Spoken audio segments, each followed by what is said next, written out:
اور پھر اللہ تعالیٰ فرماتا ہے کہ ما یبدل القول لدی وما انا بظلام للعبید، میرے یہاں بات بدلتی نہیں اور نہ میں بندوں پر ظلم کرتا ہوں۔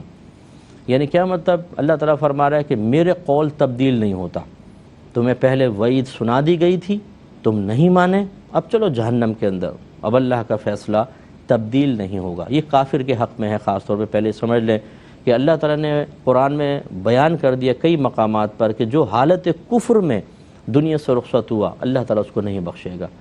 تو کافر کے حق میں یہ بات کبھی تبدیل نہیں ہوگی کہ اب ہم یہ سوچیں شاید میدان محشر میں اللہ تعالیٰ رحمت فرما کے کسی کافر کو جنت میں ڈال دے۔ نو، اللہ تعالیٰ کا لا تبدیل لکلمات اللہ، اللہ تبارک و تعالیٰ کے کلمات تبدیل نہیں ہوتے ہیں، جو اللہ کا فیصلہ وہ تو ہوگا۔ اچھا، مسلمان کے لیے ضرور ہے کہ بے نمازی کی سزا بیان ہو گئی، کوئی ظالم ہوگا یہ سزا ہے، لیکن یہ بدل سکتا ہے۔ یہ اس طریقے سے کہ جیسے جو حقوق اللہ میں کوتاہیاں ہیں، کسی نے نماز نہیں پڑھی، روزہ نہیں رکھا، زکوٰۃ نہیں دی، حج نہیں کیا، قربانی نہیں کی، شراب پی، بدنگاہی کی، اس طرح جو اس کی ذات کے ساتھ ہی گناہ وابستہ ہیں، اللہ تعالیٰ چاہے تو پکڑے، چاہے تو معاف فرما دے۔ اور اگر حقوق العباد میں کوتاہی ہے، اس میں قانون قدرت یہ ہے کہ ضرور اللہ تعالیٰ مظلوم کو سامنے کھڑے کرے گا اور یہاں ظالم ہوگا اور مظلوم کو بدلہ دلوایا جائے گا۔ اب اس میں دو صورتیں ہوں گی، کبھی تو ایسا ہوگا کہ ظالم اپنی نیکیاں دے دے گا اور مارا جائے گا، اللہ تعالیٰ اس کو جہنم میں ڈال دے گا، اور کہیں ایسا ہوگا کہ اللہ تعالیٰ مظلوم کو ظالم سے راضی کروا دے گا۔ فیصلہ تو ہوگا، اس کی نیکیاں اس کے نام عمل میں ڈالی جائیں گی اور مظلوم کی بدیاں، گناہ اس کے نام عمل میں ڈالے جائیں گے، اور پھر بھی اگر معاملہ برابر نہیں ہوگا تو اللہ تعالیٰ اپنے کرم سے مظلوم کو راضی کر دے گا۔ ایسے بھی ملے ہیں۔ تو مسلمان کے لیے نجات کے امکانات ہیں۔ اچھا، اگر جہنم میں چلا بھی گیا تو ایک وقت ہوگا کہ سزا بھگت کے جنت میں ضرور آئے گا۔ یہ میں اس لیے وضاحت کر رہا ہوں کہ کوئی یہ نہ سمجھے کہ مطلب مکس نہ کر دیں، کافر کا انجام علیحدہ ہے، مسلمان کا انجام علیحدہ ہے۔ لیکن یہ بیان کرنے سے مراد کوئی گناہوں پر دلیری پیدا کرنا مقصود نہیں ہے کہ اچھا مسلمان ہے، اگر ہم جہنم میں چلے گئے تو جنت میں ضرور آ جائیں گے، چلو پھر تو بے پرواہ ہو جاؤ۔ ارے نہیں بھائی، جہنم کا تو ایک سیکنڈ بھی بہت خطرناک ہے۔ اسی لیے بار بار کہتے ہیں کبھی پانی خوب کھولتا ہوا گرم کریں، چولہے پہ اپنی انگلی ڈال کے دیکھیں، اس میں ڈال سکیں گے؟ کبھی بھی نہیں۔ اسی طریقے سے جلتے چولہے پہ ہاتھ رکھ کے دیکھیں، چند سیکنڈ، 5 سیکنڈ رکھ کر دیکھ لیں، کر سکیں گے؟ کبھی بھی نہیں، ہمت ہی نہیں کر سکیں گے۔ جو مسلمان 5 سیکنڈ کی گرمی برداشت نہیں کر سکتا، 5 سیکنڈ، وہ جہنم کا عذاب کیسے برداشت کرے گا؟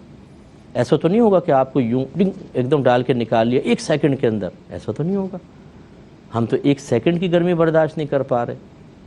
فرض کر لیں دنیاوی 1 ہفتے بھی ڈالا گیا تو 1 ہفتے کتنا بڑا ہوتا ہے، کس قدر اس پہ سخت عذاب ہو جائے گا، جبکہ آخرت کے اندر 1 ہفتہ، 1.5 ہفتہ، مہینہ، 2 مہینہ نہیں ہے۔ ایک حدیث کے مفہوم کے مطابق جو ایک نماز جان بوجھ کے قضا کرتا ہے، اللہ تعالیٰ اسے 2,88,00,000 برس جہنم کی آگ میں جلائے گا۔ ایک حدیث کا کیلکولیشن کر کے جو نتیجہ نکالا ہے وہ یہ ہے۔ اتنا سخت عذاب اور اتنے طویل عرصے تک، اور خصوصی طور پہ جو لوگوں پہ ظلم کرنے والے ہیں، ناحق قتل کیا، ہاتھ پاؤں توڑوا دیے، جیلوں میں ڈلوا دیا ہے، 20 سال، 30 سال، 40 سال، زندگیاں برباد کر دی ہیں، گھروں میں جدائیاں پیدا کر دی ہیں۔ خاص طور پہ اس میں عورتیں یہ سبق حاصل کریں، دوسروں کے گھروں کو برباد کر کے، ان کی خوشیوں کو ختم کر کے آپ جو بڑی پرسکون زندگی گزار رہی ہیں، یہ عنقریب شدید عذاب میں بدلنے والی ہیں۔ اتنا شدید عذاب ہے کہ آپ تصور نہیں کر سکتے۔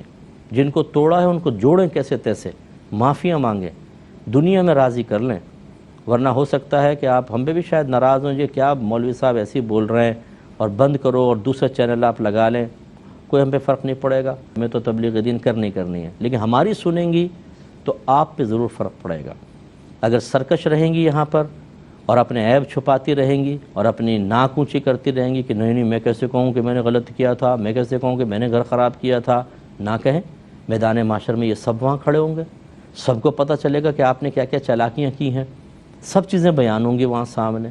جن لوگوں کے درمیان آپ ابھی بے عزتی سے بچنا چاہتی ہیں اور یہ ذلت کا خوف ہے، ان کے سامنے ذلیل تو ہونا ہی پڑے گا، یہاں ہو جائیں یا آخرت میں ہو جائیں۔ اب جو سمجھدار ہے وہ یہ بات سمجھتا ہے کہ یہاں کی ذلت آخرت کی ذلت کے مقابلے میں بہت آسان، بہت ہی ہلکی ہے، یہاں کر لیں، ورنہ وہاں جو ہے بہت معاملہ سخت ہے۔ میں خاص طور پہ بہنوں کا ذکر اس لیے کرتا ہوں، میری بہنیں ناراض نہ ہوں کہ مرد کوئی دودھ کے دھلے ہوئے ہیں، نو، مرد بھی بہت خطرناک ہیں، بہت غلط کام کرتے ہیں، لیکن میں ایک طویل 30 سال ہو گئے جی اس تبلیغ دین کے شعبے سے وابستہ ہوں۔ ہر طرح کے شعبہ ہائے زندگی کے افراد ہمارے سامنے اپنے مسائل ذکر کرتے ہیں، پھر میری مشاہدے کی قوت بہت زیادہ، میں گہری نظر سے بہت سی چیزوں کا مشاہدہ کرتا ہوں۔ میں نے دیکھا ہے کہ جتنا فتنہ فساد عورتوں کی طرف سے پھیلایا جاتا ہے، مرد تو عشر عشیر بھی نہیں ہے اس کے، کیونکہ یہ گھروں میں رہتی ہیں، کیونکہ یہ نفسیات زیادہ سمجھتی ہیں، کیونکہ یہ ایموشنلی بلیک میلنگ بہت آسانی سے کر لیتی ہیں۔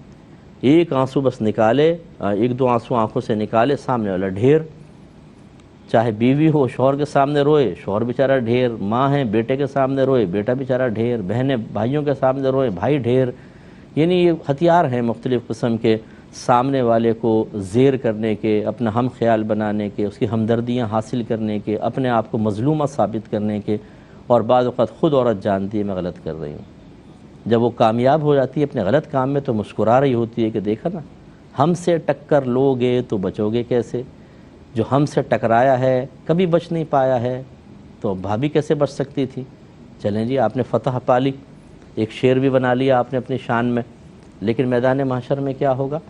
جب وہی بھابھی لائی جائے گی اور اللہ کی طرف سے آپ کا نام اعمال سامنے ذکر کیا جائے گا کہ بھئی اس نے اپنے بھائی کو بدظن کر کے بھابھی کو طلاق دلوائی تھی اور جھوٹ بول کے دلوائی تھی، اب یہ جائے گی جہنم میں، بھابھی جائے گی جنت میں، اس وقت کیا ہوگا؟